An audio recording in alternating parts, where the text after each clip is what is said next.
খুবই অল্প সময়ের মধ্যে একটু অন্যরকম ব্রেকফাস্ট বানাতে চাইলে এই রেসিপিটা বানাতে পারেন। আসসালামু আলাইকুম বন্ধুরা, কিচেন বাঙালিয়ানা চ্যানেলে আপনাদের সবাইকে স্বাগত জানাই। কোনো রকম মাখা বেলার ঝামেলা ছাড়া শুধুমাত্র দুটো ডিম আর ময়দা দিয়ে ঝটপট এই নাস্তাটা তৈরি করে নিতে পারবেন। রোজ রোজ রুটি পরোটা বানাতে ভালো না লাগলে এই রেসিপিটা বানাতে পারেন। খুবই অল্প সময়ের মধ্যে তৈরি করে নেওয়া যাবে আর খুব অল্প তেলেই তৈরি করে নিতে পারবেন। তো এবার নাস্তাগুলো তৈরি করে নেওয়ার জন্য আমি এখানে একটা মিক্সিং বোলের মধ্যে 1 কাপ পরিমাণ ময়দা নিয়ে নিচ্ছি। চাইলে আপনারা আটা দিয়েও নাস্তাগুলো বানাতে পারেন। এবার এখানে সামান্য পরিমাণ লবণ দিয়ে দিয়েছি আর হাফ টেবিল চামচ পরিমাণ চিনি দিয়ে দিয়েছি। তো আজকের এই নাস্তাটা তৈরি করে নেওয়ার জন্য কিন্তু ময়দাটা কোনো রকম মাখা বেলার কোনোই দরকার নেই। তো তার জন্য এখানে পরিমাণ মতো পানি দিয়েছি। তারপর হ্যান্ড উইক্সের সাহায্যে খুব ভালোভাবে একটা পাতলা ব্যাটার তৈরি করে নিতে হবে। আপনারা চাইলে ব্যাটারটা দুধ দিয়েও তৈরি করে নিতে পারেন। তো দেখুন ব্যাটারটা একেবারে স্মুথ করে তৈরি করে নিয়েছি। এর মধ্যে কিন্তু একটুও দলাভাব নেই। ঠিক এইভাবেই কিন্তু আপনাদের ব্যাটারটা তৈরি করে রাখতে হবে। এখন বাকি কাজগুলো করে নিতে হবে। তার জন্য একটা গাজরকে ভালো করে গ্রেট করে নিচ্ছি। তার সাথে একটা মিডিয়াম সাইজের পেঁয়াজও কুচি করে নিচ্ছি।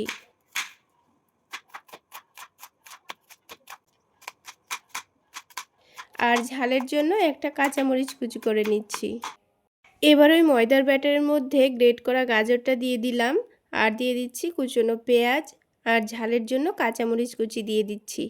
এখানে চাইলে আপনারা আলাদা অন্য কোনো সবজিও অ্যাড করতে পারেন, যেমন ক্যাপসিকাম, বাঁধাকপি, মানে যেসব সবজিগুলো খুব অল্প সময় সেদ্ধ হয়ে যায় সেগুলো এখানে ব্যবহার করতে পারেন। তো যেহেতু আমার হাতের কাছে শুধু গাজর ছিল তাই সেটাই দিয়ে দিয়েছি। আবারও খুব ভালো করে মিশিয়ে নিয়ে এখন এক সাইডে রেখে দিতে হবে। এবার আলাদা একটা বাটির মধ্যে দুটো ডিম ভেঙে নিচ্ছি।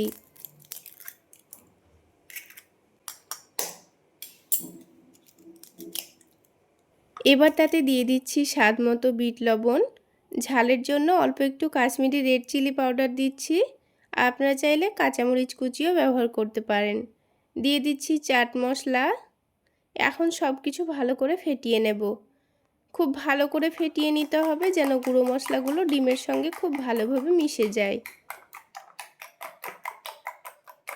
তো দেখুন ডিমটাকে কিন্তু খুব ভালো করে ফেটিয়ে নিয়েছি। এখন কিন্তু মশলাটার একটুও দলাভাব নেই। চলুন এবার নাস্তাগুলো বানিয়ে নিই। তার জন্য প্যানে 2-1 ফোঁটা তেল দিয়ে দিচ্ছি।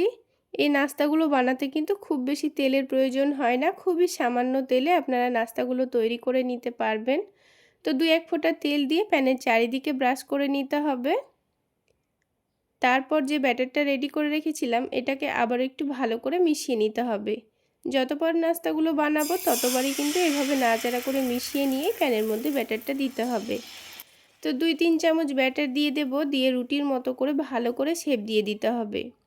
তো গোল করে ছড়িয়ে দেওয়ার পর ওপরের দিকটা যখন খুব ভালোভাবে শুকিয়ে গেছে তখন এটাকে উল্টে দিচ্ছি। তো দেখুন একদিকে কালার চলে এসছে, অপর দিকটাও ঠিক একইভাবে উল্টে দিলাম। এবার ওই ডিমের ব্যাটারটাকে আবার একটু ভালো করে ফেটিয়ে নিয়ে পরোটার মধ্যে দিয়ে দিতে হবে। যতটা পরিমাণ লাগবে ঠিক ততটা পরিমাণই দিচ্ছি। দিয়ে পরোটার চারিদিকে খুব ভালো করে মাখিয়ে নিতে হবে। তারপর এটাকে উল্টে দেব। উল্টে দেওয়ার পর আবারও 2-1 ফোঁটা তেল দিয়ে দিতে হবে চারিদিকে। তাহলে ডিমটা একটুও কাঁচা ভাব থাকবে না, খুব সুন্দর লাল লাল করে ভাজা হবে। তো আবারও আমি উল্টে দিচ্ছি আর উল্টে পাল্টে এবার দুই দিকটা খুব সুন্দর লালচে করে ভেজে নেব। তো দেখুন বন্ধুরা আমার পরোটার কিন্তু দুই দিকটা খুব সুন্দর লালচে কালার চলে এসছে।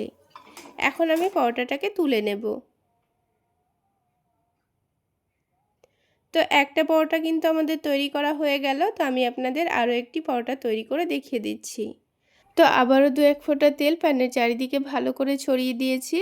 দিয়ে ব্যাটারটাকে খুব ভালো করে আবার নাড়াচাড়া করে মিশিয়ে নিয়ে 2 চামচ মতো ব্যাটার দিয়ে দেব। দিয়ে রুটির মতো করে খুব সুন্দর গোল করে শেপ দিয়ে নিচ্ছি। এবার যখন ওপরের দিকটা শুকিয়ে আসবে তখন উল্টে দিতে হবে। ঠিক একইভাবে আবারও আমি ডিমের ব্যাটারটা দিয়ে দিচ্ছি। দিয়ে পরোটার চারিদিকে খুব ভালোভাবে ছড়িয়ে দিতে হবে। তারপর আবারও আমি উল্টে দেব। আর উল্টে দেওয়ার পর অল্প করে একটু তেল দিয়ে আবারও পরোটাটাকে খুব সুন্দর লালচে কালার করে ভেজে নিতে হবে। তো দেখুন বন্ধুরা আরও একটি কিন্তু পরোটা আমাদের তৈরি করা হয়ে গেল। ঠিক একইভাবে আমি আরও একটা পরোটা তৈরি করে নিয়েছি। তো তো এখানে 1 কাপ ময়দায় কিন্তু আমি বড় বড় করে 3টে পরোটা বানিয়ে নিয়েছি। এই পরোটাগুলো খাওয়ার জন্য কিন্তু আলাদা করে কোনো রকম সবজি করার ঝামেলা নেই। অল্প একটু টমেটো সস দিয়ে খেয়ে নিতে পারবেন, খেতেও দারুণ লাগবে। তাহলে বন্ধুরা, আজকের এই ডিম পরোটা রেসিপিটা আপনাদের কেমন লাগলো অবশ্যই কমেন্ট করে জানাবেন। আর ভালো লাগলে একটা লাইক শেয়ার করে দেবেন। আর আমার এই সহজ রেসিপিগুলো যদি ইউটিউব চ্যানেল থেকে দেখে থাকেন চ্যানেলটি সাবস্ক্রাইব করে দেবেন, আর ফেসবুক পেজ থেকে দেখে থাকলে পেজটি ফলো করে দেবেন। তাহলে আজকে এ পর্যন্তই। সকলে অনেক বেশি ভালো থাকবেন, সুস্থ থাকবেন।